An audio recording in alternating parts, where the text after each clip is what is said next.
Hello students, welcome to Biomentors classes online. Today we are going to discuss the next topic in our chapter moving charges and magnetism और आज का जो हमारा topic है वो start हो रहा है बायो सावर्ट्स लॉ। तो हेडिंग डाल लीजिए बेटा, बायट जो भी बोलना है आपको बोल सकते हैं, बायट कोई फर्क नहीं पड़ने वाला है। बायो सावर्ट्स लॉ बेसिकली ये मैग्नेटिक्स के अंदर में एक फंडामेंटल लॉ है जो आपको एक करंट एलिमेंट के कारण मैग्नेटिक फील्ड के बारे में आइडिया देता है। हम लोग ऑलरेडी मैग्नेटिक फोर्स के बारे में सीख चुके हैं। मैग्नेटिक फोर्स में जब चार्जेस चल रहे होते हैं तो वहां पर किस प्रकार से मैग्नेटिक फोर्स आता है, वो सारे कॉन्सेप्ट्स हम लोग बेसिक कॉन्सेप्ट जो थे उन्हें हम लोग देख चुके हैं। अब हम लोग आगे जो बात करेंगे वो बात करेंगे किसके लिए, एक हमारे पास में एलिमेंट है जिसमें से कोई तो भी करंट फ्लो हो रहा है। लेट्स से हमारा इस एलिमेंट में जो करंट फ्लो हो रहा है उसे मैं मान लेता हूं आई, इस प्रकार से, ठीक है। ये इसमें से करंट आई फ्लो हो रहा है। मैंने क्या किया कि भाई यहां पर एक छोटा सा एक एलिमेंट कंसीडर किया है। क्या कंसीडर किया है? एक छोटा सा एलिमेंट कंसीडर किया है जिसकी लेंथ मेरे पास में है dl, ठीक है। जिसकी लेंथ मेरे पास में कितनी है? dl। ओके, अब यदि इसमें से करंट फ्लो हो रहा है इसका मतलब it is a conductor. Current flow हो रहा है इसका मतलब क्या है? ये क्या है? एक कंडक्टर है, एक चालक है। अच्छा, यदि किसी कंडक्टर में से आई करंट फ्लो होता है तो उस करंट आई को हमारा लिखने का जो तरीका होता है करंट इलेक्ट्रिसिटी चैप्टर में सीखा हुआ NEAVD। VD stands for what? Drift velocity. Yes और नो? मैं बोला सही बात है। लेकिन अब जब मैं अपने डेरिवेशन में आगे बढ़ता हूं तो देखो मोस्टली हम लोग जब बातें करते हैं तो कई बार हम लोग बायट सावर्ट लॉ को डायरेक्टली भी लिख लेते हैं, भाई सीधा सीधा ये लॉ है, इसको याद रखो, फंडामेंटल लॉ है। लेकिन हम लोग चाहें तो उसे डिराइव भी कर सकते हैं। और डिराइव करने का तरीका क्या है कि भाई हम लोग जानते हैं I is also written as dq upon dt। So it implies can I can write dq बराबर आई डॉट dt। इस प्रकार से मैं लिख के इसको आगे बढ़ा सकता हूं या फिर जैसा भी आपको चित लगे। लेकिन अब यहां पर देखिए dq जो मिल रहा है, इस dq को मैं क्या लिख सकता हूं? इस dq को मैं लिख सकता हूं I मतलब NEAVD इंटू dt। ये मैंने लिख दिया है चार्जेस के बारे में। अब देखो हम लोगों ने जो बेसिक लॉ सीखा था, हम लोगों ने मैग्नेटिक फील्ड लिखना सीखा है ड्यू टू मूविंग चार्जेस। हम लोगों ने मूविंग चार्जेस के कारण क्या लिखना सीखा है? Magnetic field. और वो मैग्नेटिक फील्ड किस प्रकार से लिखा जाता था? Mu not upon 4 pi, mu not upon 4 pi Q upon R cube, Q upon R cube VD vector cross R vector, ठीक है। तो हम लोग वही फंडा यहां पर यूज करेंगे। तो मैंने क्या बोला कि भैया लेट से यहां से कहीं पर भी आर डिस्टेंस पर, ठीक है, मैंने ऐसे ले लिया, ये आपका आर डिस्टेंस हो गई। अब इसी को हम लोग वेक्टर में भी ले सकते हैं तो आर वेक्टर हो जाएगा, ठीक है। तो इस छोटे से एलिमेंट में कुछ तो भी चार्जेस फ्लो कर रहे हैं। लेट से वो चार्जेस हैं आपके पास में कितने? dq। कितने चार्जेस है? dq यदि मैं चार्जेस मानता हूं तो इस छोटे से एलिमेंट के कारण जो छोटा सा मैग्नेटिक फील्ड लिखा जाएगा, तो मैंने क्या लिखा कि भैया small magnetic field, small magnetic field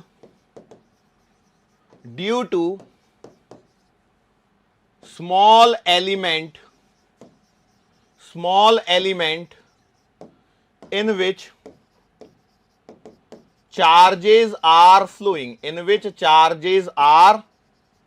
flowing, इसके बेसिस पर यदि मैं बात करता हूं तो छोटा सा जो मैग्नेटिक फील्ड लिखोगे उसे बताइए कितना लिखोगे। तो मैं सिर्फ मैग्नीट्यूड वाइज लिख रहा हूं तो dB बराबर नहीं तो फिर पहले लिख लेते हैं, चलो म्यू नॉट अपॉन 4 पाई, ठीक है, म्यू नॉट अपॉन 4 पाई लिख दिया।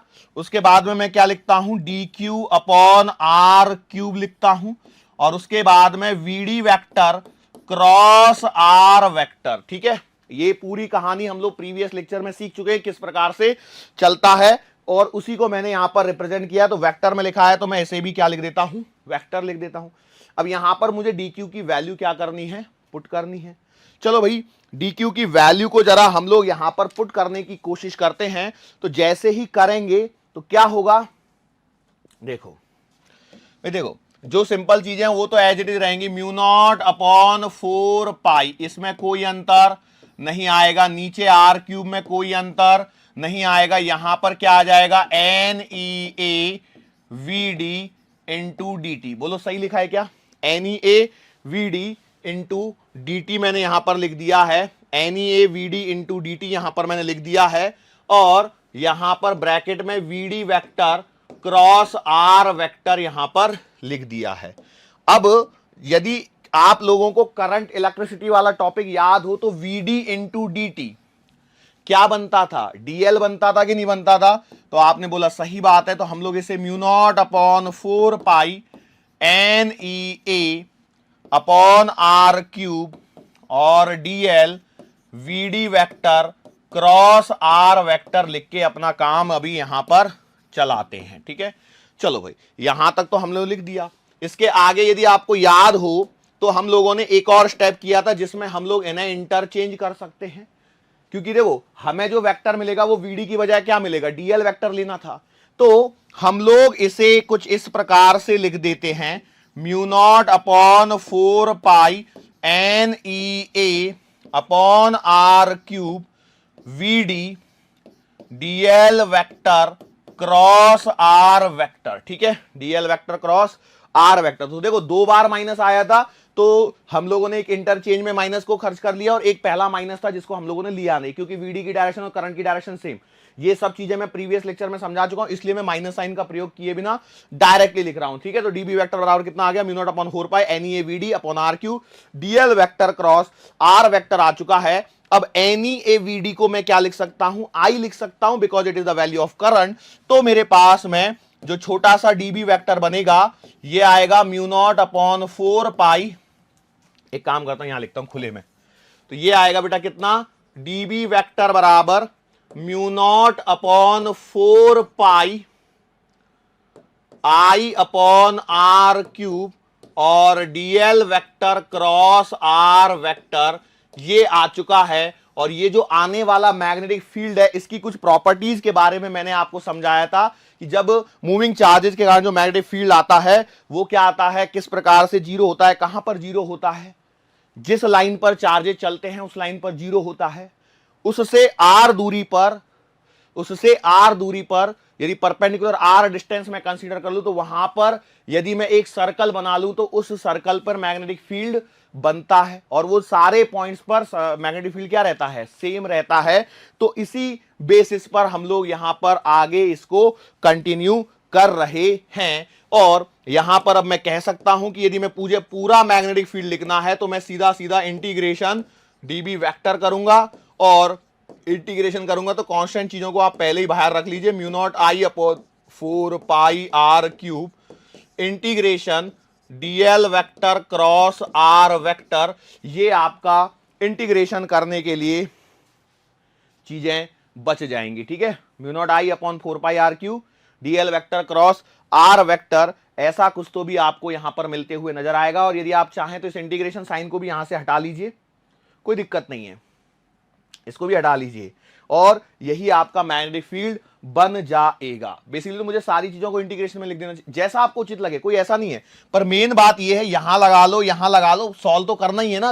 अभी तो मैंने कुछ यहां पे वेरिएबल वगैरह डिफाइन ही नहीं किए, तो अभी तो आपके लिए यही इक्वेशन है। और मेन ये है आपका डीबी वेक्टर बराबर mu not upon 4 pi I upon R Q DL vector cross R vector, क्योंकि इसके बेसिस पर अब आगे के डेरिवेशंस हमारे चालू हो जाएंगे और ये है आपका बायट-सावर्ट्स लॉ। ठीक है, आर यू श्योर, क्लियर है। बेसिकली एनसीईआरटी के अंदर में डायरेक्टली दिया हुआ है और आप डायरेक्टली भी याद रख सकते हैं। ठीक है, अब यहां से आगे हमारे पास में डेरिवेशंस का खजाना चालू हो जाता है और पहले डेरिवेशन की तरफ मैं बढ़ता हूं। उससे पहले मैं एक बार फिर से आपको रिकॉल कराता हूं कि एक छोटा सा करंट एलिमेंट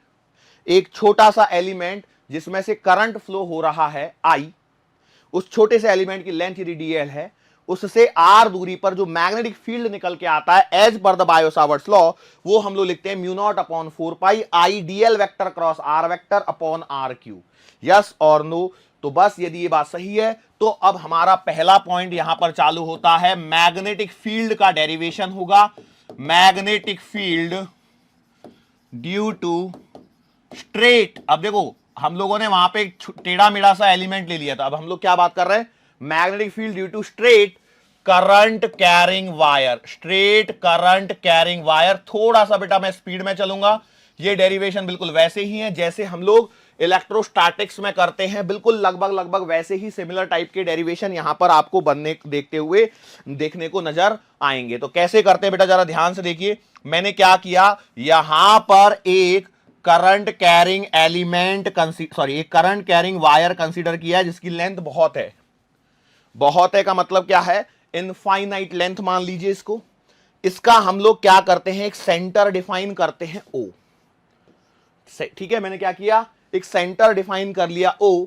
यहां से R दूरी पर एक पॉइंट कंसीडर किया गया है P, और इस पॉइंट P पर आपको मैग्नेटिक फील्ड कैलकुलेट करना है यदि इस वायर में से करंट आपका जो फ्लो हो रहा है वो मैंने I माना है। तो देखो डेरिवेशन हम लोग सीख रहे हैं, क्योंकि कुछ स्टूडेंट्स ऐसे भी होंगे जिन्हें बोर्ड में जाके एग्जाम देना है और उनको डेरिवेशंस पूछे जा सकते हैं। सो इसके लिए हम लोग इसे कर रहे हैं, अदरवाइज मैं डायरेक्टली भी कर सकता था। नाउ अब करना कैसे है इसको जरा हम लोग सीखते हैं बेटा। और सीखने के लिए मैंने क्या किया, देखो सिंपल सी बात करी मैंने, यहां से L दूरी पर जाकर, यहां से L दूरी पर जाकर एक छोटा सा एलिमेंट कंसीडर किया जिसकी लेंथ है dl, और यदि मैं इसकी बात करूं तो ये है बेटा एट एन एंगल यहां से थीटा पर। ठीक है, थीटा एंगल पर जाकर या L हाइट ऊपर जाकर मैंने एक छोटा सा एलिमेंट कंसीडर किया जिसकी लेंथ है dl, और यदि मैं इस पॉइंट के रिस्पेक्ट में बात करूं तो यहां पर जो बनने वाला एंगल है ये है आपका डी थीटा।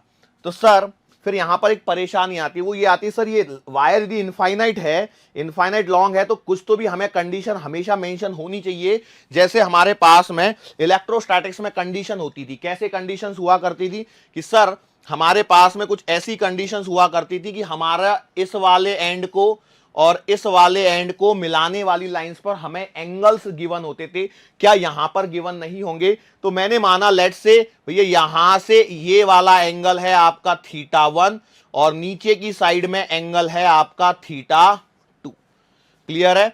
इस सेंटर पॉइंट से जो r डिस्टेंस वाली जो बन रही है लाइन, यहां से ऊपर की तरफ θ1 एंगल है, नीचे की तरफ θ2 एंगल है। तो अब मैं क्या करता हूं, अब मैं अपने डेरिवेशन पे आगे बढ़ रहा हूं। तो ध्यान से देखिए मैंने क्या बोला, इस छोटे से एलिमेंट के कारण, इस छोटे से एलिमेंट के कारण जो छोटा सा मैग्नेटिक फील्ड लिखा जाएगा वो लिखा जाएगा आपका म्यू नॉट अपॉन 4 पाई, फिर क्या बोला था, I upon R cube dl vector cross r vector. इस प्रकार से लिखा जाना चाहिए। r क्या है, परपेंडिकुलर डिस्टेंस, और सॉरी r क्या है, r है उस छोटे से एलिमेंट से उस जगह की दूरी, और यहां पर इतना यदि मैं लिखता हूं तो मेरी गाड़ी जाके क्या हो जाती है, अटक जाती है।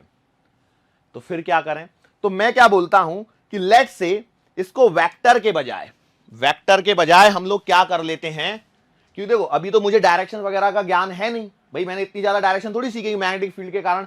अब जैसे आगे चल के आप सीख जाओगे कि इस करंट कैरिंग कंडक्टर के कारण जैसे इसमें करंट ऐसे फ्लो हो रहा है तो मैग्नेटिक फील्ड ऐसे आएगा, ये आप सीख जाओगे थोड़ी देर के बाद में, आपको ये चीजें बताई जाएगी, लेकिन उससे पहले तो मुझे नहीं आती हैं। तो अब मैं क्या करूं, अब DL vector cross R vector करूंगा तो भी आप जानते हैं डीएल वेक्टर इस डायरेक्शन में है, आर वेक्टर इस डायरेक्शन में, तो डीएल वेक्टर और cross R vector, DL vector cross R vector, तो ऐसे आप लिखोगे। अभी देखो ध्यान से सुनो मैं क्या बोल रहा हूं, अभी के लिहाज से देखूं तो डीएल वेक्टर ऊपर की डायरेक्शन में, क्योंकि जिस डायरेक्शन में करंट फ्लो हो रहा है उसी डायरेक्शन में आपको क्या लेना था, डीएल वेक्टर, तो आपने ऊपर लिया, और आर वेक्टर इधर है तो आपने उंगलियों को इधर घुमाया तो मैग्नेटिक फील्ड इधर आ गया। आगे चल के आप सीखोगे कि भैया करंट कैरिंग कंडक्टर के वायर के कारण उसको हाथ में पकड़ लीजिए और डायरेक्शन ऐसे लिखिए, मतलब आप ऐसे लिखोगे और अंदर की तरफ डायरेक्शन डालोगे, वो तो सीधा सीधा लिख ही लोगे। लेकिन अभी क्या करें, अब तो अटक गई ना गाड़ी, तो अभी के लिए या तो उस हिसाब से सोच लिए जो मैंने बताया DL vector cross R vector से, और DL vector cross R vector से सोचते समय यहां पर एक परेशानी है। वो परेशानी क्या है कि भैया आर तो ये वाली दूरी है, भाई आर तो ये वाली दूरी है ना, और भाई डीएल वेक्टर कहां पर है, यहां पर है, यहां से तो ये दूरी आर है नहीं, तो फिर मैं क्या करूं, मैंने क्या मान लिया, let's say this distance is x. तो अब मैं इसे लिखता हूं तो मैं लिख पाऊंगा कि DB can be written as mu not upon 4 pi I upon X cube DL X sine, और कितना थीटा है अब ये मुझे देखना है, थीटा। भाई साइन थीटा लिखते हो नहीं लिखते, तो यहां पर ध्यान से देखिए, यहां पर ये इस प्रकार से है और ये इधर की तरफ है, ठीक है, ये इधर में है। यदि ये वाला एंगल थीटा है तो ये वाला एंगल आएगा 90 माइनस थीटा, तो ये वाला एंगल बन जाएगा 90 प्लस थीटा। तो क्या ये दो एंगल आपको दिख गए हैं, 90 माइनस थीटा और 90 प्लस थीटा वाला? ध्यान से देखिए मैं क्या बोल रहा हूं, ऊपर वाले एंगल की बात चल रही है तो ये आएगा 90 प्लस थीटा। क्यों, देखो ये पॉइंट यहां पर है ना, और आपका ये इस डायरेक्शन में और एक्स इधर है, तो इन दोनों के बीच में देखो भाई, देखो ये एक वेक्टर है और ये एक वेक्टर है, तो ये दोनों वेक्टर हैं कि नहीं है, तो इन दोनों के बीच का एंगल लिखोगे तो ये वाला एंगल यहां पर आपको मिलने वाला है। मैं बार बार देखो पेन से चला चला के भी दिखा रहा हूं, तो कितना आएगा 90 प्लस का थीटा। अब यहां पर यदि इसको सॉल्व करता हूं तो देखो डीबी बराबर मिलेगा म्यू नॉट अपॉन 4 पाई, एक एक्स से एक एक्स कट चुका होगा तो आपके पास में आएगा आई अपॉन एक्स स्क्वायर और डीएल और sine 90 plus theta. Sine 90 plus theta कितना होता है, तो ये होता है प्लस कॉस थीटा। कितना होता है, प्लस का कॉस थीटा, तो ये आपने यहां पर लिख दिया, ठीक है। लेकिन एक बात समझ में आई है आपको, यहां पे मैंने तो इस छोटे से एलिमेंट के कारण बोला था, भाई मैं जो मैग्नेटिक फील्ड लिख रहा हूं वो इस छोटे से एलिमेंट के कारण लिख रहा हूं, इस छोटे से एलिमेंट को हरा कर दिया मैंने, तो इस छोटे से एलिमेंट के कारण इतना है, मुझे चाहिए पूरी वायर के कारण, तो पूरी वायर के कारण चाहिए तो मैं क्या करूंगा, आई विल बी इंटीग्रेटिंग। तो इंटीग्रेट करने के लिए मैंने लिख दिया सर जी कि बी बराबर इंटीग्रेशन डीबी, सो बी बराबर आ गया integration mu not I upon 4 pi X square DL cos theta. अब सवाल यह है कि अब इसको इंटीग्रेट करूं कैसे, क्योंकि यहां तो डीएल दिख रहा है, यहां नीचे एक्स दिख रहा है, दोनों ओर तक कोई तारतम्य है ही नहीं, तो क्या करूं भाई मैं, तो उसके लिए भी आपके पास में एक सॉल्यूशन है जो इसको यहां पर ध्यान से देखने पर आपको मिलेगा। कैसे मिलेगा, तो जरा देखिए, ये वाले एक ट्राइंगल पर फोकस कीजिए जिसमें ये वैल्यू है एक्स, ये वैल्यू है एल, ये वैल्यू है आर, ये वैल्यू है थीटा। बोलो है या नहीं है, ओके।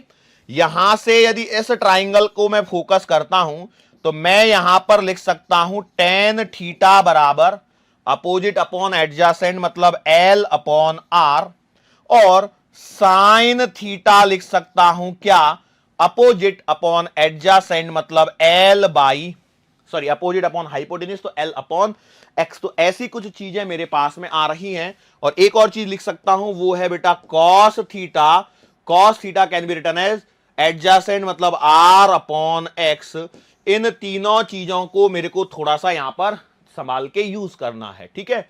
एक और पॉइंट देखिए, इस इंटीग्रेशन के अंदर में एक्स नीचे आ रहा है जो क्या है, अननोन है, तो इसको मैं कैसे सॉर्ट आउट करूं, तो इसको सॉर्ट आउट करने का तरीका यह है कि मुझे आर मालूम है, देखो एल और एक्स और आर, तो एल तो मेरा वेरिएबल है जो अभी मुझे मिल नहीं रहा है इसमें, भाई देखो एल डीएल के रिस्पेक्ट में इंटीग्रेशन हो रहा है तो एल मेरा वेरिएबल है, मैं बोल रहा हूं ना एल हाइट ऊपर जाके, तो वो मेरा वेरिएबल है, और एक्स भी मेरा अननोन है, लेकिन X square can be written as what, R square plus L square, yes और नो। तो मेरे पास में एल की टर्मिनोलॉजीज में चीजें आती हुई नजर आ जाएंगी, आएंगी कि नहीं आएंगी, आपने बोला सही बात है। चलो तो मैं अपने डेरिवेशन को थोड़ा सा और बढ़ाता हूं, तो थोड़ी सी चीजों को सॉर्ट आउट करने के पश्चात mu not I into D L upon 4 pi और एक्स स्क्वायर की जगह R square plus L square लिख लेता हूं अभी के लिए, और into cos theta. Cos theta को अभी लिखूं क्या, अभी थोड़ी देर के लिए रहने दीजिए, कॉस थीटा को एज इट इज चलने दीजिए, ठीक है। सर जी इससे फायदा, देखो अभी फायदा तो कुछ नहीं हो रहा है, अभी भी मेरा इंटीग्रेशन के फॉर्मेट में नहीं आया है, it is quite complicated integration, ऐसा मेरे को फील हो रहा है। तो मैं क्या करूं, थोड़ा सा सॉर्ट आउट करते, कैसे सॉर्ट आउट करते जरा दिखाता हूं मैं आपको। देखो एक बात ध्यान रखना, डेरिवेशन में हमेशा पता होना चाहिए किस स्टेप के बाद कौन सा स्टेप आता है, तभी आप डेरिवेशन प्रॉपर कर पाओगे। यहां पर हमें टेन थीटा मदद करेगा। कैसे मदद करेगा वो आपको आगे आगे धीरे धीरे समझ में आएगा। टेन थीटा को मैंने लिख दिया L by R, so I can write L बराबर R इंटू टेन थीटा। ठीक है, देखो यदि मैं डिफरेंशिएट करता हूं with respect to variables, with respect to variables, then I can write DL बराबर, देखो क्या मैं यहां पर u इंटू वी का रूल लगाऊं, तो यदि मैं u इंटू वी का रूल लगाता हूं तो dr इंटू टेन थीटा और प्लस का r इंटू टेन थीटा का हो जाएगा sec square theta into D theta. बोलो सही है क्या? dl की जगह क्या आ जाएगा, dr into tan theta plus r sec square theta D theta. Sir ऐसा करके फायदा क्या हुआ? देखो फायदा समझाता हूं। dr तो जीरो है, क्यों? r में तो कोई परिवर्तन है ही नहीं, तो वो तो जीरो हो जाएगा क्योंकि r is the constant distance from the wire, तो ये तो जीरो हो जाएगा। तो बेटा dl की वैल्यू आपको मिलने लग गई r sec square theta dot D theta. तो यहां पर एक परिवर्तन हो चुका है। अब पता है क्या, देखो यहां पर dl चल रहा था, अब dl से थीटा में इंटीग्रेशन जा रहा है और हमारा वेरिएबल शायद कुछ बदले, हमारा वेरिएबल शायद कुछ से बदले। तो भैया मैं अब अगला वाला जो लिखूंगा तो क्या लिखूंगा, देखो जरा, b बराबर, एक काम करूं अगले पेज पे लिखूं क्या, नहीं तो यहीं रहने दो, चलो म्यू नॉट आई, dl की जगह मैं लिख सकता हूं r sec square theta D theta dot cos theta upon में देखिए 4 pi R square plus L square, R square plus L square. अब R square plus L square, फिर से गाड़ी अटका दी मेरी तो इसने। अब क्या करें, क्या करें, R square plus L square, क्या मैंने R square plus L square को एक्स स्क्वायर मान के रखा हुआ है, यस और नो? तो एक काम करता हूं, थोड़ी देर के लिए उसको ऐसे ही रहने देता हूं और कुछ कटने लायक उम्मीद बनेगी तो मैं वहां से कुछ कैंसलेशन की तरफ सोचूंगा, और जरूर सोचूंगा। कैसे? R square plus L square है, हाँ एक सेकेंड आइए इधर, देखो यहां से मिलेगा कैसे, देखो इस वाले स्टेप को देखिए, कॉस थीटा बराबर है आर अपॉन एक्स, तो मैं इसका रेसिप्रोकल ले लेता हूं तो कॉस थीटा बन जाएगा सेक थीटा और it can be written as X upon R. बोलो सही है क्या? इसका रेसिप्रोकल लिया, कॉस थीटा बराबर आर अपॉन एक्स था, इसका रेसिप्रोकल तो कॉस का सेक और आर अपॉन एक्स का एक्स अपॉन आर। सो बेटा मैं यहां पर लिख सकता हूं एक्स बराबर आर सेक थीटा। ओ ये तो काम की चीज बन रही है। कैसे काम की चीज बन रही है? देखो ये वाला मिल गया है, इसको अगले स्टेप पे लेके जाओ, अगले पेज पे, ताकि आपको समझ में आए। b बराबर इंटीग्रेशन म्यू नॉट आई और क्या था, R sec square theta D theta, R sec square theta D theta cos theta upon 4 pi, और R square plus L square की जगह में क्या लिख सकता हूं जरा देखिए, R square plus L square की जगह में लिख सकता हूं कितना, एक्स स्क्वायर, और x की जगह क्या लिख सकता हूं, x की जगह लिख सकता हूं आर सेक थीटा। तो मैं एक ही बार में लिख दे रहा हूं R square sec square theta. अब आपका डेरिवेशन ऑलमोस्ट होने को आया है, सेक स्क्वायर थीटा से सेक स्क्वायर थीटा, एक आर से एक आर। सो बेटा b बराबर देखिए कितना आ जाएगा, mu not I upon 4 pi R. सही है क्या? Mu not I upon 4 pi R. ये कांस्टेंट चीजें बाहर निकाल देता और इंटीग्रेशन के अंदर में मैं एडजस्ट कर रहा हूं cos theta into D theta. तो अब आप देखिए वेरिएबल्स है आपके पास में थीटा, मतलब आपको थीटा की लिमिट्स के बारे में सोचना है। तो बेटा थीटा की लिमिट कहां से कहां तक लगेंगी, तो जरा देखिए, देखो नीचे की तरफ थीटा और ऊपर की तरफ थीटा 1, नीचे की तरफ थीटा 2, ऊपर की तरफ थीटा 1, मतलब नीचे जाऊंगा तो अब माइनस में लगाऊंगा तो माइनस थीटा 2 से लेकर के प्लस थीटा 1। तो लिमिट भी मिल गई और मेरा काम हो गया है, माइनस थीटा 2 से लेकर के प्लस थीटा 1 तक। अब बस मुझे इसका इंटीग्रेशन करते आना चाहिए। b बराबर mu not I upon 4 pi R. Cos theta का इंटीग्रेशन क्या होता है, देखो साइन थीटा का माइनस कॉस थीटा और कॉस थीटा का प्लस साइन थीटा होता है। ध्यान रखना, integration sine theta minus theta 2 से लेकर के थीटा 1 तक, ये लग जाएंगी इसकी लिमिट। तो at the and I can say that कि भैया इस करंट कैरिंग कंडक्टर वायर के कारण जो मेरा मैग्नेटिक फील्ड आएगा वो आएगा mu not I upon 4πr, limit आएगी upper limit sign theta 1 minus का साइन थीटा 2। ठीक है, सही हुआ कि गलत हुआ?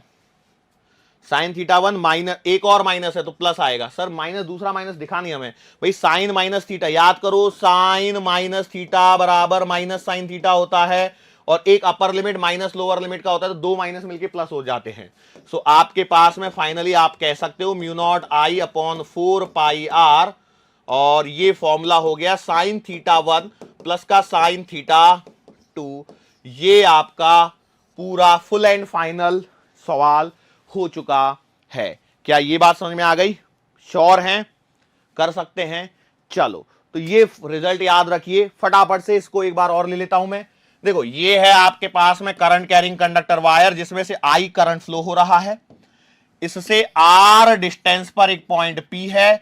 यहां पर हमें मैग्नेटिक फील्ड लिखना है, तो इस मैग्नेटिक फील्ड के लिए मान के चलो, यदि ये वाला एंगल है थीटा 2, ये वाला एंगल है थीटा 1, तो बेटा इस जगह जो मैग्नेटिक फील्ड आएगा वो आएगा mu not I upon 4πr sine theta 1 plus sine theta 2। जैसे सवाल यदि मुझसे पूछा जाता है, देखो माइनस मेरा ऑलरेडी एडजस्टेड है, इसके अंदर माइनस मेरा ऑलरेडी एडजस्टेड है, माइनस मेरा ऑलरेडी एडजस्टेड है, और यदि ऐसा है तो मैं सीधा सीधा वैल्यू पुट करूंगा। जैसे मैं आपसे एक सवाल पूछता हूं, क्वेश्चन देखो फटाफट। एक वायर दे दी जिसमें से करंट मैंने आई फ्लो करवाया है आर डिस्टेंस पर, और ये मेरे पास में मान के चलो एंगल है 30 डिग्री, ये है 60 डिग्री, तो मेरा बी का आंसर कितना आएगा? बी का आंसर आएगा mu not I upon 4πr sine 60 plus sine 30। तो साइन 60 प्लस साइन 30 कितना हो जाएगा? साइन 90 है ना, और साइन 91, तो mu naught I upon 4πr है ना। ऐसे सोचा ना? सही बताओ, ईमानदारी से बताओ कितने लोगों ने मैंने sine 60 plus sine 30 equal to sine 90 बोलते ही साइन 90 बोला था? कसम है तो मैं नीट की, सही से बोलना, साइन 90 बोला था ना? एक तो जरूर रहा होगा जिसने साइन 60 प्लस साइन 30 90 बोल दिया होगा। बेटा नहीं होगा, कैसे हो जाएगा? ऐसे थोड़ी कर देते हैं, एंगल्स को जोड़ते हैं। तो इसमें साइन 60 की वैल्यू साइन 30 की वैल्यू से पुट कर दी है, और कुछ भी नहीं करना है।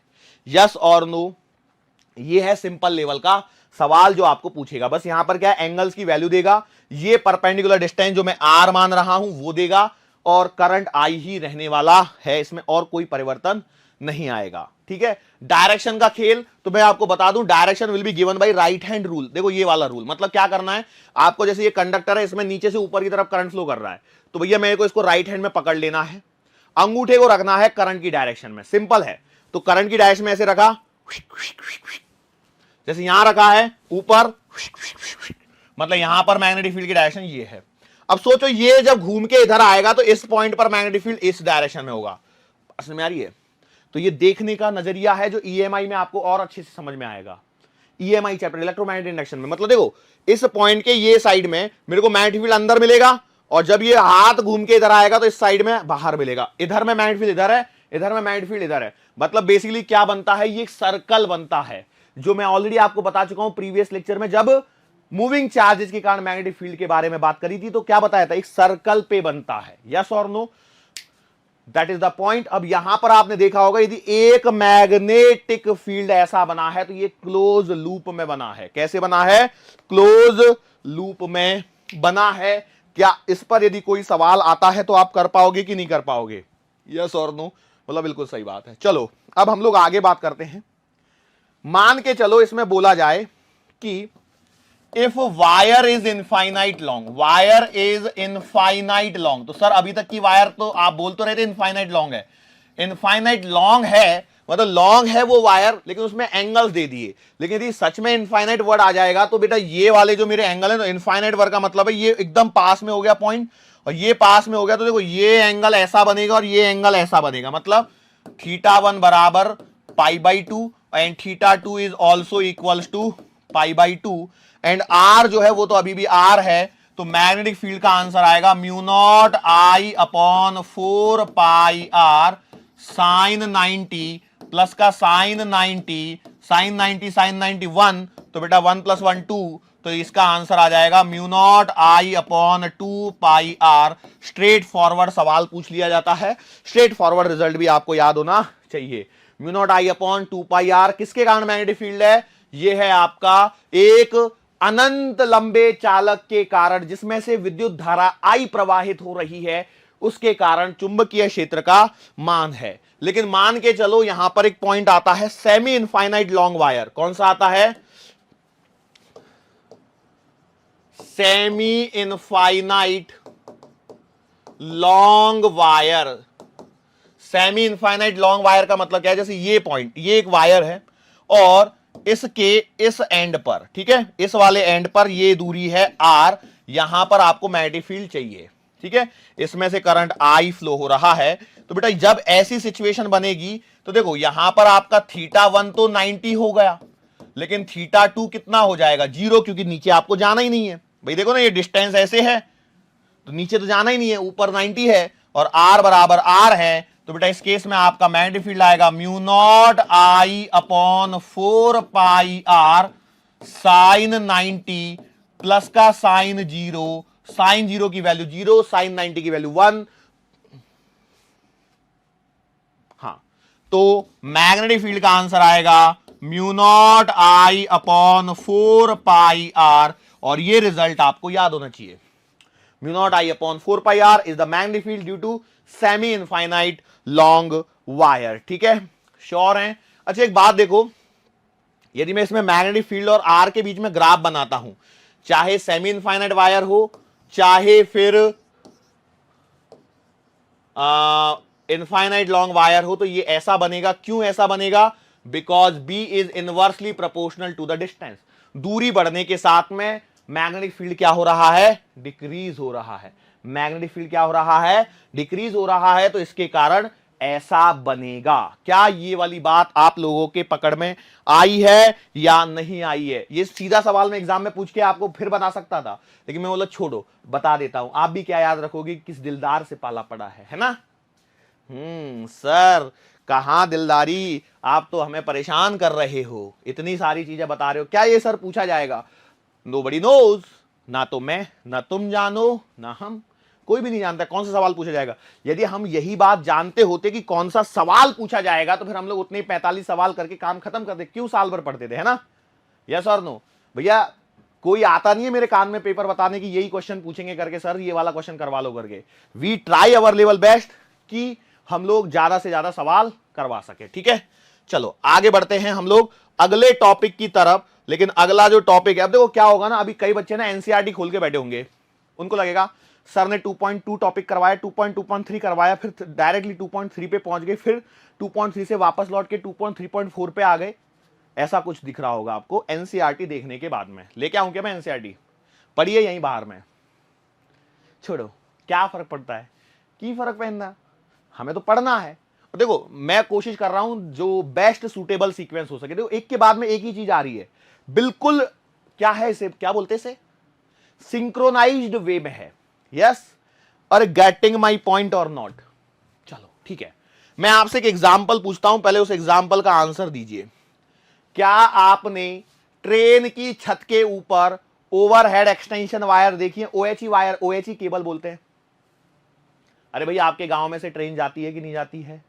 ओके सर हमारे गांव में डीजल वाली ट्रेन चलती है। कोई बात नहीं, चलो ठीक है, नहीं देखी अच्छी बात है। आपने कोई मूवी तो देखी होगी, हाँ, जैसे मैं बता दूं किक। अरे किक में तो वो ट्रेन के ऊपर से, ट्रेन के सामने से जंप करते उसमें वायर दिखाई थी ना, कि नहीं दिखाई थी? मुझे भी याद नहीं। द बर्निंग ट्रेन, उसमें तो थी नहीं, उसमें तो ऊपर ट्रेन के ऊपर चढ़ के गए थे वो लोग। सर ये पिक्चर भी थी क्या? हाँ, द बर्निंग ट्रेन नाम की एक मूवी हुआ करती थी लॉन्ग लॉन्ग एगो, जिसमें जितेंद्र थे, धर्मेंद्र थे, और कौन कौन थे, और भी बहुत लोग थे। चलो हम लोग बात करते हैं, मुद्दे की बात करते हैं, मुद्दे की बात रह जाएगी। ठीक है, आपने देखा होगा कि जैसे ये हमारी ट्रेन है, इतू सी है, ये पटरियों पे चल रही है, और इसके ऊपर में 2-3 ऐसे वायर्स लगी रहती हैं, है ना? और कभी आपने यदि ध्यान से देखा हो तो उसमें कुछ कुछ दूरी पर ऐसे लकड़ियों की फंटियां फिक्स करी रहती हैं। ये क्या होती हैं? आई मीन टू से लकड़ी की रॉड मान लो, छड़ी छड़ी, डंडा। अरे यार कोई तो लैंग्वेज में कोई तो टर्मिनोलॉजी पकड़ में आ गई होगी ना। कुल मिला के एक लकड़ी है, ऐसे लगाई रहती है, बीच बीच में बंधी रहती है। यदि आपने ध्यान से देखा हो तो, सर नहीं देखा तो देख लेना जाकर के। ऐसा होता है, क्यों होता है, क्या कारण हो सकता है? सर इनमें करंट फ्लो होता है, चिपक जाएंगी तार। ओ सही पकड़े हो, बिल्कुल बिल्कुल सही पकड़े हो, बिल्कुल सही पकड़े हो, बिल्कुल सही पकड़े हो। ओहो, अब एक सवाल है मेरा। चलो ठीक है, इन लकड़ियों से तो ये काम हो गया, लेकिन एक बात बताओ मेरे को। मैंने बोला एक क्वेश्चन है, चलो आपकी जनरल नॉलेज चेक करते हैं। जीके, जीके का मतलब क्या होता है? जनरल नॉलेज ही होता है, कुछ और मत सोचो। किसी ने जी पे अपना नाम निकाल लिया होगा, के पे सरनेम, गौरव कुमार, गौरव कपूर, और कोई, ये तो लड़कों के नाम हो गए। जी पे कोई कन्या, नहीं आ रही है याद, छोड़ो।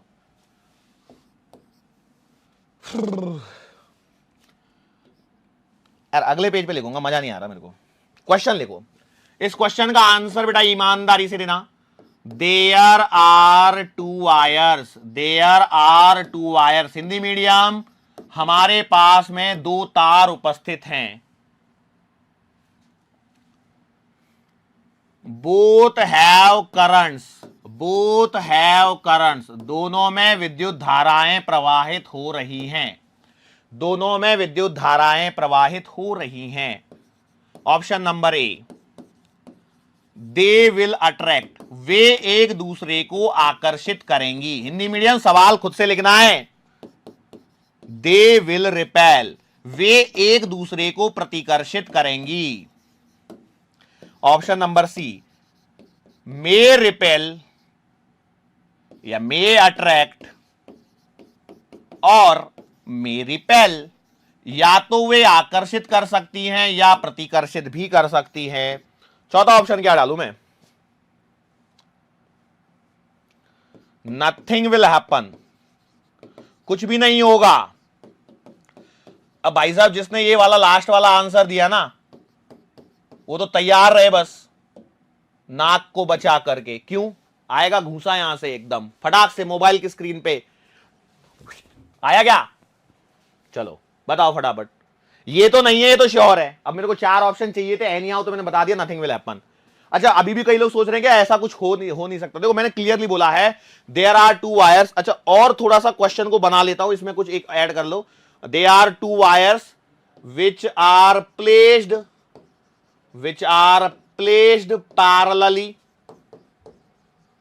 Parallelly at short distance. सवाल समझ में आया क्या? एक वायर ऐसे है, दूसरी वायर ऐसे है, दोनों में करंट फ्लो हो रहा है। बोथ हैव करंट्स लिखा है, इक्वल है, बराबर है, नहीं है, क्या है, कुछ भी नहीं दिया है। मैं मान के चलता हूं let's say I1 and I2 ऐसे दिया है, ठीक है। बताओ क्या होगा? तो इसका आंसर है, कितने प्रतिशत विद्यार्थियों ने ऑप्शन नंबर ए लगाया है? जिन्होंने लगाया है सोच रहे होंगे कि हमने सही किया है, गलत किया है। तो सर क्या फिर वे रिपेल करेंगी? अभी तो आपने थोड़ी देर पहले बताया कि सर ट्रेन के ऊपर की जो वायर है उनमें फंटियां लगाई इसलिए जाती है ताकि वो चिपक नहीं जाए। तो इसका मतलब वो अट्रैक्ट कर रही होंगी, तभी तो लगाई होंगी ना। ऐसा नहीं है बाबू, सुनिए क्या होता है एक्चुअल में। ऐसा होता है कि जब इसमें सेम डायरेक्शन में करंट फ्लो होता है तो बेटा होता है अट्रैक्शन। और जब आपके पास में वायर्स में एक में करंट इधर और एक में करंट इधर, अपोजिट डायरेक्शन में, देखो एक में करंट ऊपर फ्लो हो रहा है और एक में करंट नीचे फ्लो हो रहा है, तो इस केस में होता है रिपल्शन। तो अब बता दो भैया अब कौन सा आंसर लग जाएगा? अब आप सभी समझदार विद्यार्थियों के द्वारा यह आंसर लगाया जाना ही चाहिए। मे अट्रैक्ट और मे रिपेल या तो आकर्षित करेंगी या प्रतिकर्षित करेंगी। यह इस बात पर निर्भर करता है कि उनमें से प्रवाहित होने वाली विद्युत धारा की दिशा कौन सी है। When the two current carrying wires are placed near to each other parallelly, then whether the attraction will happen or repulsion, it totally depends on the direction of currents, on the direction of currents। क्या ये बात समझ में आई? ऐसा क्यों हो रहा है? तो अब आप समझ जाइए, अब आप ना इस वाले हाथ को यूज करना चालू कर लीजिए। देखो क्या होगा वो भी मैं समझाऊंगा बस थोड़ी सी देर में। सो हम लोग बात करते हैं, यहां पर एक छोटी सी हेडिंग और आती है जिसको आप लोगों ने एनसीईआरटी में भी देखा होगा, काफी पन्ने पलट के जाओगे टॉर्क से जरा सा पहले, तो वहां पर ये वाली हेडिंग मिलेगी। लेकिन मेरा मानना है कि जब वायर में करंट मैग्नेटिक फील्ड निकालना मैंने सीख लिया है, तो मैं यहीं के यहीं इसको लगे हाथों खींच देता हूं ताकि परेशानी हो ही ना। ठीक है, यस, चलो करते हैं। कैसे करूं और कैसे करूं मैं समझ नहीं पा रहा हूं। पहले तो सवाल ये कि हेडिंग क्या डालूं, लिख लो चलो। Force between two parallel current carrying wire, this is the सवाल हेडिंग।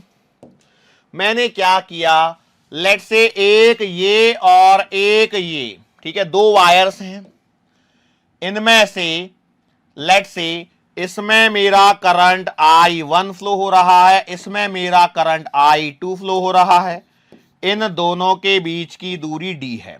ठीक है, देखो मान के चलो ये अनंत लंबी वायर है, ऐसा मान लीजिए, चलो कोई दिक्कत वाली बात नहीं, अनंत लंबी वायर में मान लिया। अब एक बात देखो, इस I1 के कारण यहां जो मैग्नेटिक फील्ड आएगा वो लिखा जाएगा आपका B1। ठीक है, तो ये जो B1 आएगा वो आएगा आपका mu naught I upon 4 pi D. ठीक है, mu not I1 upon 4 pi D will be the magnetic field at this point, और इसकी जो डायरेक्शन होगी वो होगी बेटा टिक टिक, टिक टिक मतलब अंदर की तरफ। बोलो सही है कि गलत है? यस सही है। ओके, ऐसे ही मैं आपसे एक छोटा सा पॉइंट और पूछ लेता हूं, इस वायर के कारण यहां पर मैग्नेटिक फील्ड किधर आएगा, तो बेटा ये आएगा इस, sorry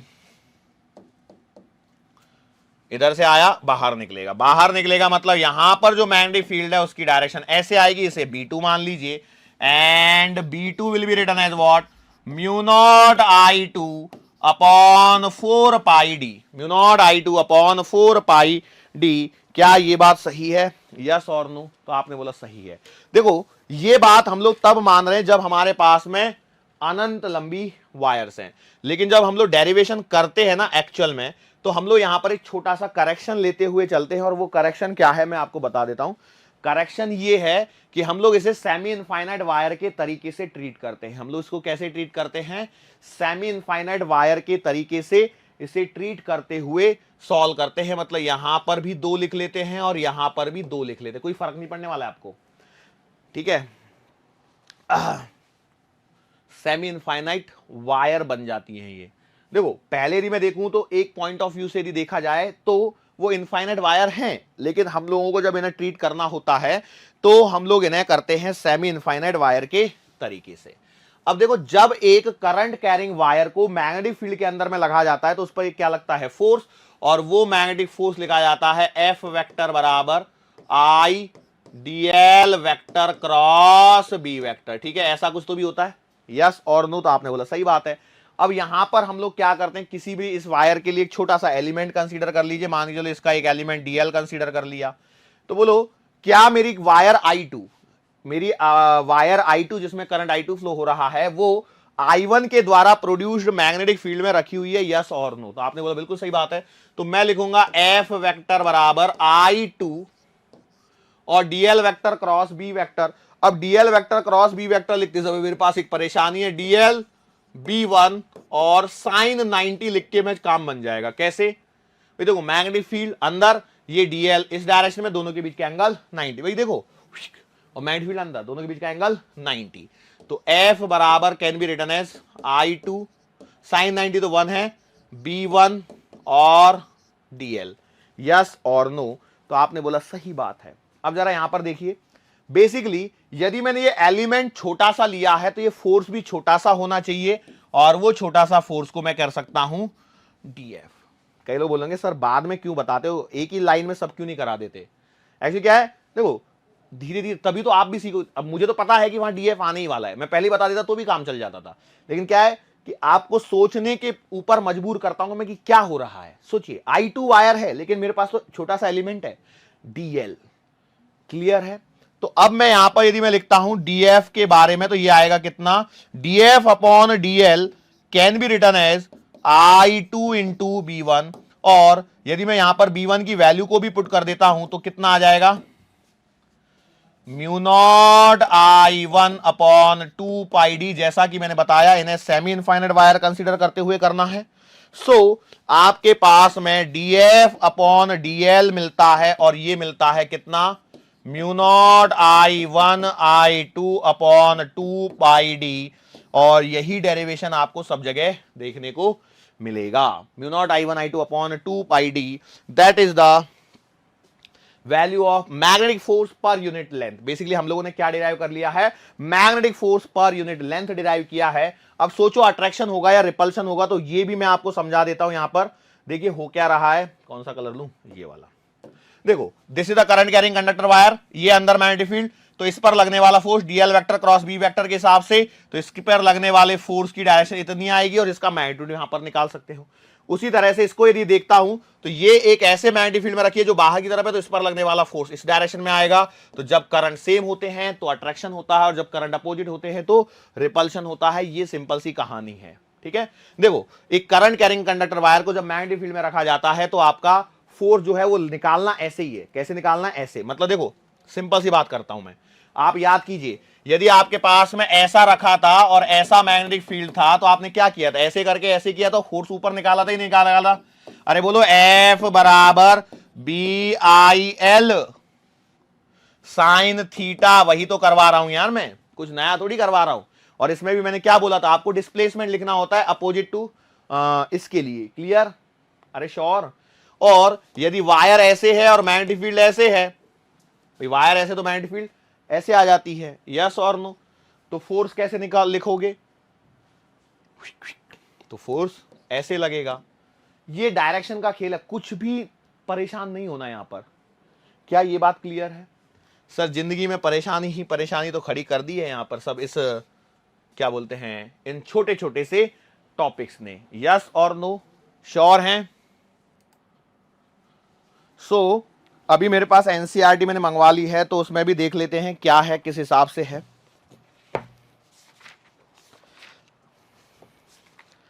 magnetic field due to a current element, Biot Savart's law, तो वो आपका हो चुका है, सारी चीजें क्लियर हैं।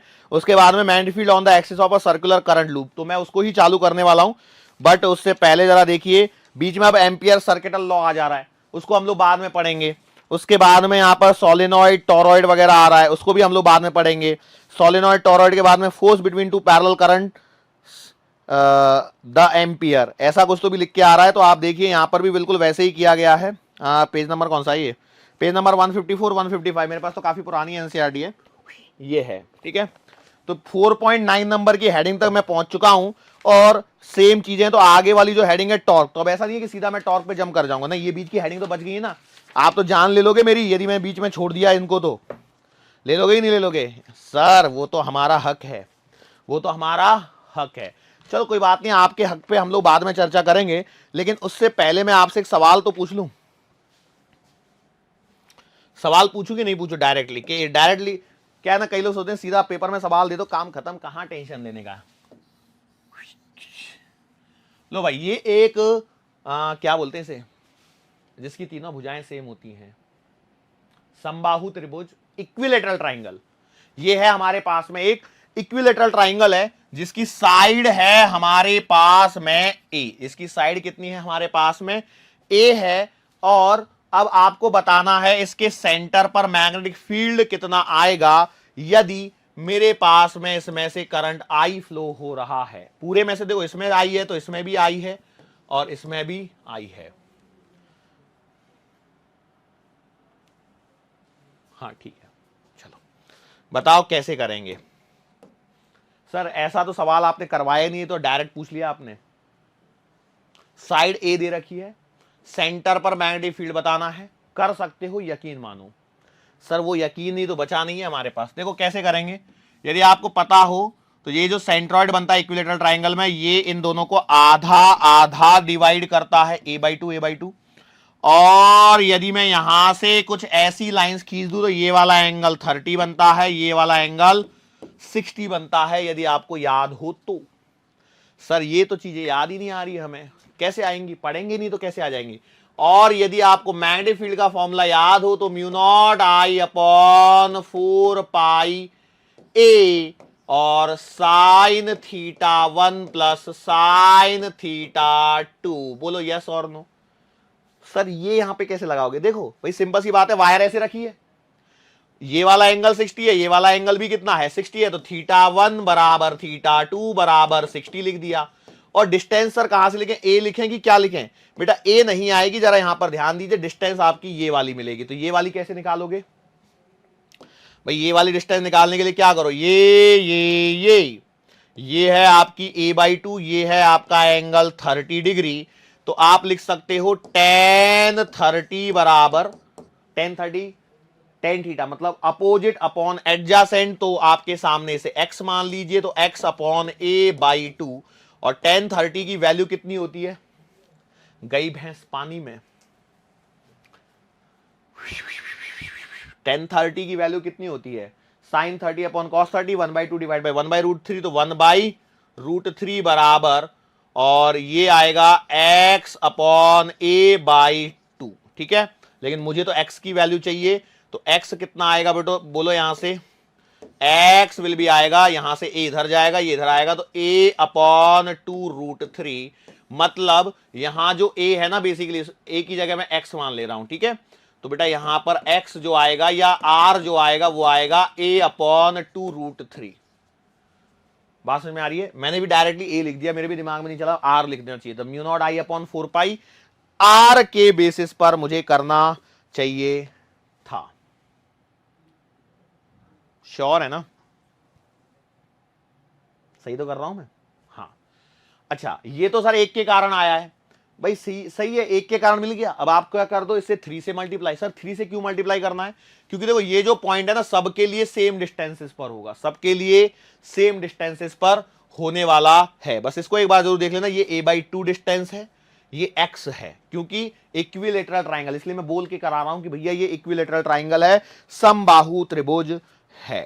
ठीक है, चलो अब मैं यहां पर आपको आगे लेके चलता हूं। और अगली जो हेडिंग है, बेसिकली वैसे तो हेडिंग है आपकी सर्कुलर लूप वाली हेडिंग, लेकिन सिंस आज की जो समय सीमा है वो थोड़ी सी समाप्त होने को आई है, तो हम लोग एक छोटा सा काम कर सकते हैं कि एक क्वेश्चन है वो मैं आपको दे रहा हूं, आप करके लाना।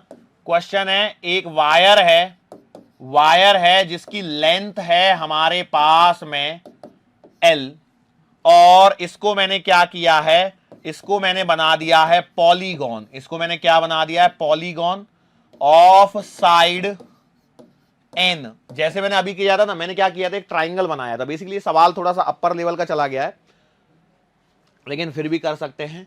और आपको मैग्नेटिक फील्ड निकालना है, magnetic field at centre of polygon आपको बताना है, सेंटर ऑफ पॉलीगॉन आपको बताना है। ठीक है, हिंट मैं आपको देता हूं। देखो हिंट क्या है, पॉलीगॉन जब बनेगा तो भैया पॉलीगॉन की जो एक साइड आपको यहां पर मिल रही है, देखो ये पॉलीगॉन का एक सेक्शन बस मैंने यहां पर निकाल लिया है। इस सेक्शन में यदि मैं देखता हूं तो ये जो साइड है ना, ये वाली साइड, इसकी लेंथ पता है कितनी आएगी? L/N आएगी। कितनी आएगी? L/N आएगी। लेट्स से मैं यहां पर एक और डेटा इंट्रोड्यूस कर रहा हूं, ये जो L है वो है 2 पाई R के इक्वल। आप समझ चुके होंगे कि मैं अगला इसको सर्कल से रिलेट करने वाला हूं। इसको किससे रिलेट करने वाला हूं?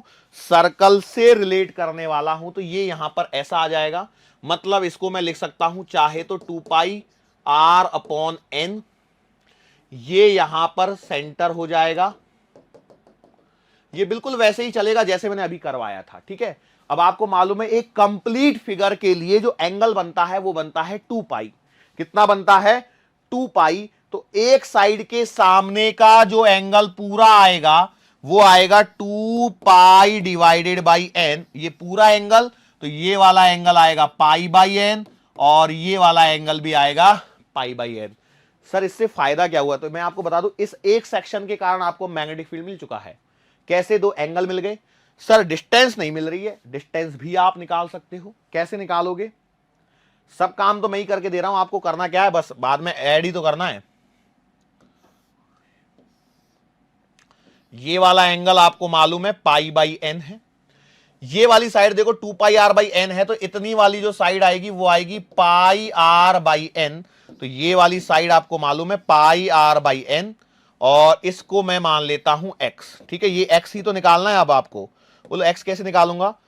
दोनों आमने सामने हैं, मतलब मैं लिख सकता हूं टेन थीटा। तो आप लिख सकते हो टेन पाई बाई एन बराबर x upon pi R by N. तो यहां से आपको x मिल जाएगा। तो x मतलब कौन है? ये परपेंडिकुलर डिस्टेंस। बोलो क्या मेरे एक करंट कैरिंग कंडक्टर वायर के कारण सारी चीजें मिल चुकी हैं? अब याद करो, मैंने पिछले सवाल में ट्राइंगल लिया तो मैंने क्या बोला? 3 से मल्टीप्लाई कर देना। 3 से क्या कर देना? मल्टीप्लाई। तो यहां कितने से मल्टीप्लाई करोगे? भैया सिंपल सी बात है, यहां पर n से मल्टीप्लाई करोगे। यहां पर किससे मल्टीप्लाई करोगे? n से मल्टीप्लाई करोगे।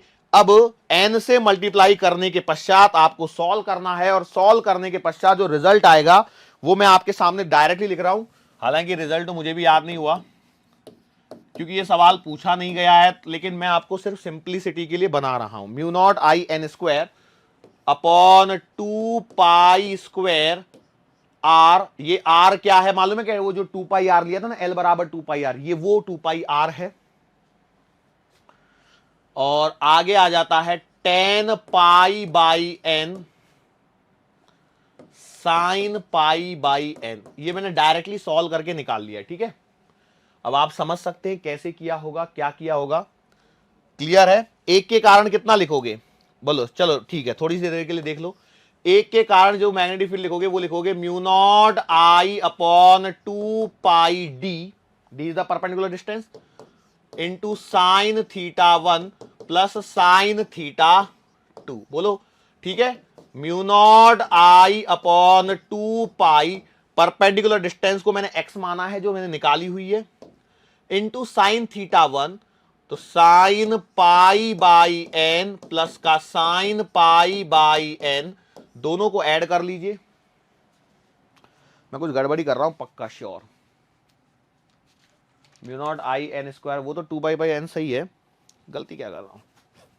ओ सॉरी बेटा, ये 4 पाई आता है ना आपके पास में, यही गलती कर रहा हूं। मैंने पहले भी 4 की जगह 2 तो नहीं लिख दिया ना बेटा? इस बार को ध्यान रखना, मैग्नेटिज्म वाले चैप्टर में एक आध जगह ऐसा हो सकता है। हाँ, यहां सही लिखा था कि 4 की जगह 2 या 2 की जगह 4 लिखा हुआ आ जाए, लिख सकते हैं, गलती से जानबूझ के नहीं लिख रहे। तो sine pi by N plus sine pi by N कितना हो गया? 2 साइन पाई बाई एन। तो यहां पे 2 से 2 कट जाएगा, तो आपके पास में आ जाएगा mu not I upon 2 pi x और साइन पाई बाई एन। सही है क्या? ओके, अब आपके पास में बच गया है सिर्फ x लिखना, यस और नो, x लिखना बाकी है। तो x को कैसे लिखोगे? तो x को यहां पर देखिए, यहां पर क्या लिखोगे? मैंने सही लिखा है टेन थीटा बराबर अपोजिट अपॉन एडजेसेंट। तो ओके, मैंने उल्टा लिख दिया यहां पे, sorry sorry sorry sorry, mistake है, तो मान्य करने में कोई बुराई नहीं है। यहां पर आप लिख दोगे टेन पाई बाई एन बराबर pi R by N whole divided by X. तो यहां से x को इधर यदि मैं लेके जाता हूं तो x बराबर आ जाएगा pi into R upon N, और नीचे 10 पाई बाई एन आएगा, नीचे 10 पाई बाई एन। ठीक है, इस वैल्यू को उठा के डाल दो, डालो बेटा यहां पर फटाफट से। तो कितना आ रहा है? Mu not I upon 2 pi, x की जगह डालना था कितना, डालो फटाफट से, कुछ नहीं करना है आपको, डरना नहीं है। Pi R upon N type, pi R upon N into 10 pi by N, और यहां पर चल रहा था साइन पाई बाई एन। ठीक है, आ गया क्या? देखो आंसर लगभग आने लग गया। अभी इस 10 पाई बाई एन को ऊपर लेके जाओ, इस एन को भी ऊपर लेके जाओ, तो आपके पास में आ गया mu not I N upon 2 pi square R sine pi by N और 10 पाई बाई एन, यस और नो। और ये आया है एक के कारण। ये कितने के कारण आया है बेटा? 1 के कारण। तो अब याद कीजिए मैंने ट्राइंगल में 3 से मल्टीप्लाई करवाया था, यहां पर n से मल्टीप्लाई करवाऊंगा तो कितना हो जाएगा, n स्क्वायर हो जाएगा। क्लियर। आगे की कहानी जो है, यहां से आपका एक सर्कल बन जाएगा। फिर से मैं रिजल्ट लिख देता हूं, b बराबर कितना, mu naught I N square sine pi by N tan pi by N upon 2 pi square R. ये है आपका रिजल्ट। किसके कारण है ये, एन साइड वाला एक पॉलीगॉन है,